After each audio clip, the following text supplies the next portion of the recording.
that all people are created equal. And if that is the starting point of any plausible morality, that every single person has an equal value, that their rights are universal, inalienable, and equal, well, then there has to be something about every single human person which is in fact equal and which is completely unchanging. And so my question would just be, what is it? What is it about you and the people sitting next to you and every single person that's completely equal and completely unchanging? If you have a naturalistic worldview, it is really hard to answer that question. Anything naturalistic is along a spectrum. Some are more or less intelligent than others. Some are more or less happy than others. Some are more or less good at passing on their genes than others. What is it that is equal and undeniable and constant for every single person? And I think the only answer to that question is the love of God. The love of God is the only thing about you. It's the only thing about every one of us which is absolutely equal for every single person and which cannot change no matter what. It cannot be earned and it cannot be lost. So just to affirm what Ravi has said, as we get into political discussions, let's let that be our starting point. And let's not be afraid to ask that question. Because if we're all agreed that that should be the starting point, we should be able to challenge people and ask that question. What is it that makes you and me and every single person absolutely equal? What is equally true and constant and cannot be lost about us, which grounds all of our political convictions? And hopefully that leads to some good conversations.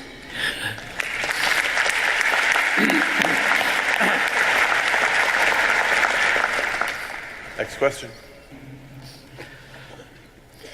Thank you very much for coming here today. I've been listening to your radio broadcast since, well, before I could walk, and your ministry has really impacted my life, impacted my own view of the gospel and my own way of explaining things, so I appreciate you taking the time out of your busy schedule to come to the Philly area. I am a physicist. I'm a graduate student at the University of Delaware, and in my discipline, facts are empirical. There are things that we can see, that we can touch, and I have a hard time explaining to my colleagues who are used to thinking in this empirical vein how they can understand philosophical truth or how they can understand a God that they can't see. How do I respond to them and give them something tangible to hold on to about the gospel message? Great question, and I'll be happy to do it. In our recent book, Jesus Among Secular Gods, I've made the comment that Vince's chapter on scientism is worth the price of that book. He really deals with the solid sciences, and your question is very, very pertinent and very real. We deal with this with faculty members. We speak across the globe with them. I'd like Vince to communicate with you on that, and I will put a footnote to it as well, but I think he does it so well that I think you'll find it more meaningful. This is a question that I get really excited to speak to, because I think there's often this assumption that somehow science has disproved God, somehow science has buried God. And I was on a show not long ago, and that was the assumption underlying the entire conversation, and I was on the edge of my seat. I couldn't wait to get in because I think it's so not true. You asked specifically the question of how you can get someone to believe in things that aren't physical in nature. Well, there are lots of things like that in science and also in philosophy, which you mentioned. Gravity, numbers, sets, propositions. Most philosophers today are actually not materialists precisely because of some of these reasons. But my primary encouragement on this question would be, all right, meet people where they are.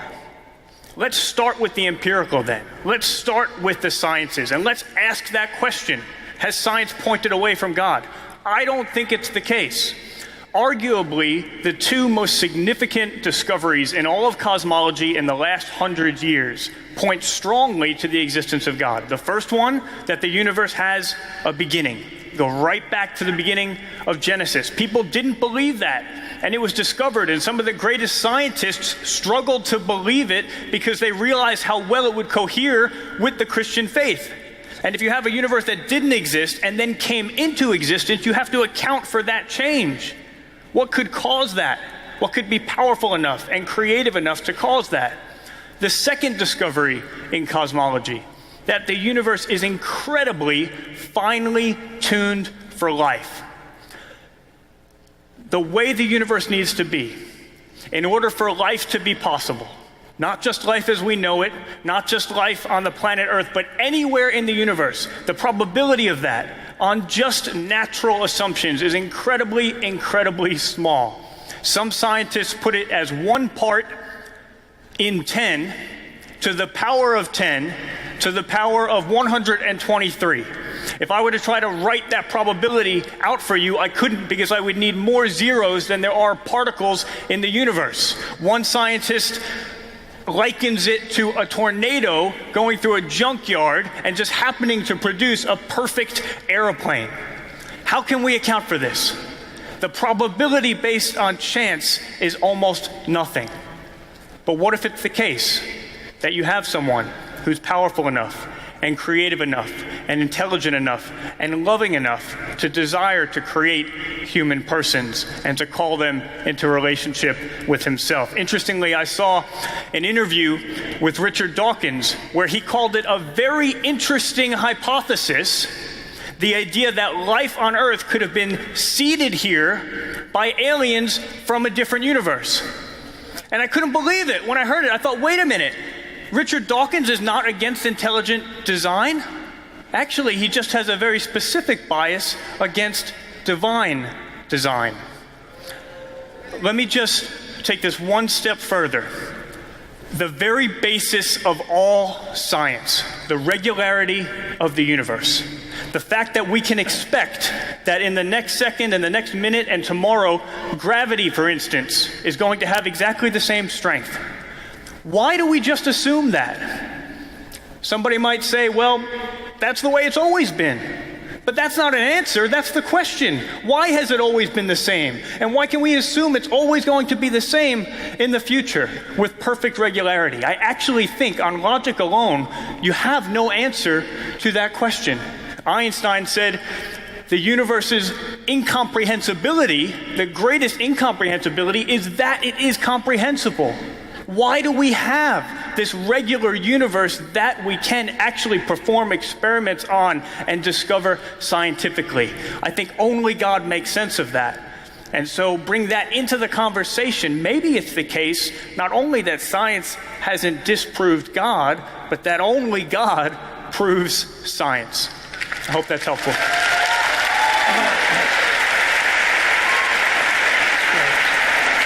I just want to add a brief footnote to that, because in my semester at Cambridge, I had two very interesting faculty members. One was Don Cupid, who was an Anglican priest turned atheist, and John Polkinghorne, who was a scientist who was an atheist turned Christian. And John Polkinghorne was one of the leading quantum physicists of his time, remarkable professor. I'm sure you would know the name. And what I came to the conclusion about, ultimately, it's not so much about the evidences. It's the willingness to go where the evidence leads. If you're really willing to go where the evidence leads, and if it calls for humility and the bending of your knee, the difference will actually and ultimately come there. You see, in the sciences, as a physicist or as a lab technician or whatever, science can tell you what happens when this is joined to that, or when this is added to that. Nowhere in science does it tell the technician that they must tell the truth. That's not a scientific imperative, that is a metaphysical imperative. So immediately when you move from science into metaphysics, you come into the real world of why you love your children, why you wish to be loved, and why the truth matters. Nicholas Walterstorff, marvelous professor from Yale, after he lost his son and it crushed his heart, made this incredible comment: when we have overcome absence with phone calls, winglessness with airplanes, summer heat with air conditioning, when we have overcome all these and much more besides, then there will abide two things with which we must cope: the evil in our hearts and death. the answer to those two will not come from science. It comes from knowing the very creator of the universe, who explains your heart and raised his son from the dead for you and for me. Yeah. Pretty good.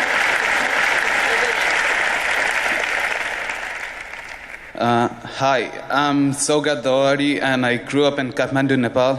And there, I grew up in a society where the religion was totally different from Christianity in the United States. So my question is, why is Christianity true and other religions false? Because there are many miracles in other religions as well, similar to those in Christianity. Thank you. Thank you for asking that. Where you come from Nepal? Yeah. I see. How long have you been here? 7 months. Wow. You're yet to be born. 2 months more to go. I've been born for 19 years. Hey, that's great. Hindi bolte ho? No Hindi. Hindi bhi bolta hu. Bolte hain. ठीक है. So I will answer it to you in Hindi. Will that be all right?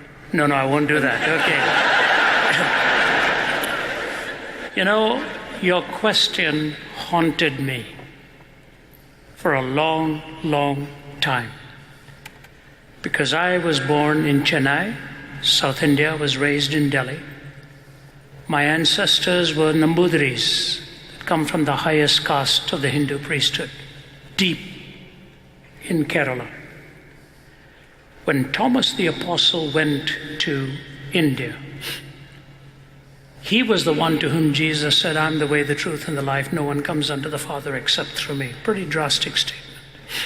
He went to India, the land of 330 million deities, and preached the message of Jesus. And he ultimately paid with his life. The reality about truth is that truth, by definition, is exclusive. Whether we like it or not, truth is exclusive. You may think, for example, Hinduism often says it's an all-accommodating religion. It isn't. It is not all-accommodating, and you know it well. Every Hindu believes in two things: karma and reincarnation.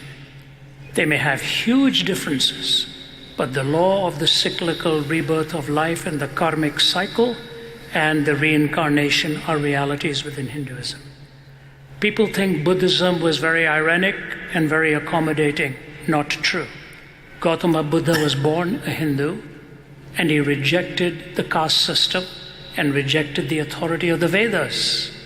That's when he came with his fourfold truth and the eightfold truth and for the noble path, the noble path and the fourfold truth of the problem of suffering, the reality, and how you extinguish it. Every religion is exclusive.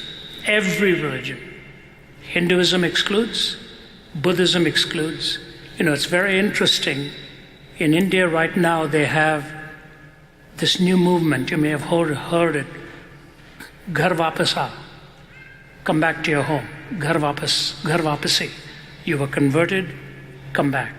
Why? If all views are ultimately the person's expression, why come back? Because they believe their own religion is exclusive and ought to be protected. The question is not whether religions are exclusive or not. The question is, what can they answer to defend that truth? If you move from Hinduism from the Vedas into the Gita, where Arjuna is talking to Krishna in that great conversation where Arjuna is going to fight his own brothers, and he doesn't know the chariot driver is Krishna, and he's asking him for advice on how I can go and fight my own brothers and kill them. He doesn't know who Krishna is, but he's giving the advice. Through the conversation of the Gita, Krishna talks about the Prajapati, which literally ends up meaning the sacrifice. You ultimately need that sacrifice. But in the Gita, there is no sacrifice. He was on to the truth that there was the need. Only in the gospel is that sacrifice offered for you and for me.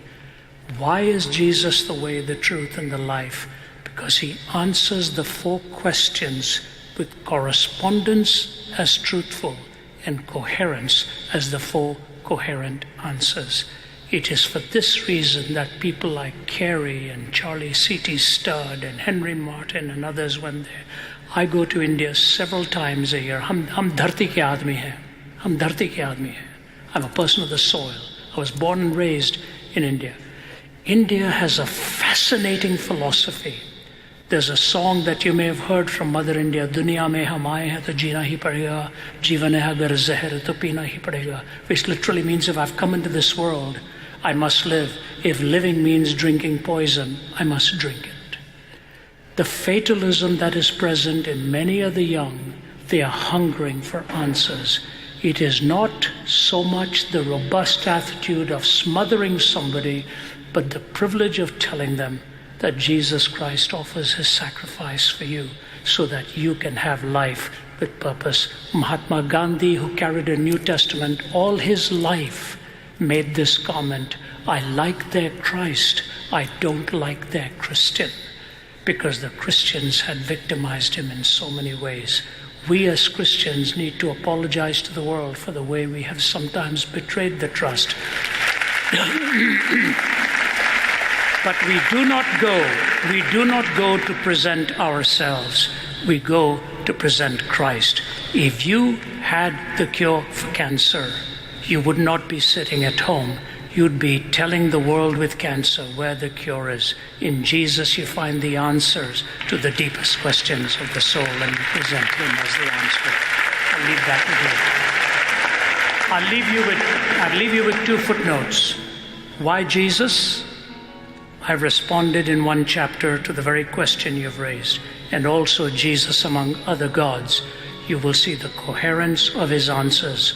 All religions claim exclusivity. I believe in Jesus. You see the reasons for that exclusivity, because he describes my condition, provides for the malady, explains suffering, teaches me what the cross is about, and rose again from the dead to give me eternal life. That is what I present to the Indian people, and I hope you will follow those teachings too. You've been watching Let My People Think with Dr. Ravi Zacharias. We're grateful for your prayers and financial support. If you'd like to know more about this ministry or would like to donate to our efforts, you can call us at 1-800-448-6766 or visit us online at www.rzim.org. You can also stay connected to RZIM through Twitter and Facebook. Our mailing address is RZIM, Post Office Box 1820, Roswell, Georgia 30077. What is our message? Our message is very clear. For God so loved the world that he gave his only begotten Son, that whosoever believes in him should not perish but have eternal life. The fact of the matter is we know what the mission is. We know what the method is, and we know what our message is. Without you, we can't do it. We will love people. We will value and treasure the gospel, and we will remind them it's the only way to change life and to find redemption and hope and build a secure home for the future. RZIM will keep its lights on in a dark world. What hope a little light can give.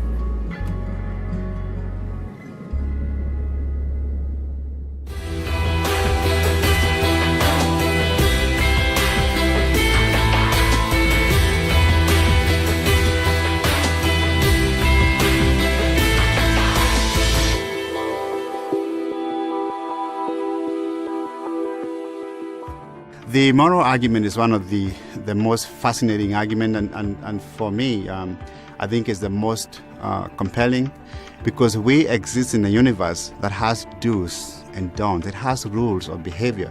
There are things we are supposed to do and things that we are not supposed to do. Every human being has this sense that we are truly and really, in reality, obligated to avoid evil and to do good. Everybody has that sense of conscience. There's this real sense within every human being that there is an ought, there is a moral imperative that comes from somewhere. And it is universal, and so if it's universal, it's not just culturally shaped, even though some morality, certainly we would acknowledge, has some cultural factors in it. But this universal ought, this universal imperative, has to point to something bigger than humanity. Morality or moral properties have a very interesting feature, and this is they are normative. They tell us how we're supposed to behave, what we're supposed to do, and what we're not supposed to do. And if that is the case, if they are normative, if we have moral duties, not just moral values, things that we have to do, it really does cry out, in my view, for a moral lawgiver, if we do have moral duties. I can go back to my days before I was a Christian, and I lived a fairly wild life. Now, the idea that I didn't want God to exist was a very key issue in my life, because I didn't want something to impose upon me. But there was a sense at one level that laws as such were just the imposition of society. They were the imposition of parents or schools or authorities or the police. And only suckers believed that. And yet, when someone did something wrong to me, I was betrayed in a relationship very badly. And I was deeply angry. In fact, I wanted to go and beat the people up that were involved in this, because I wanted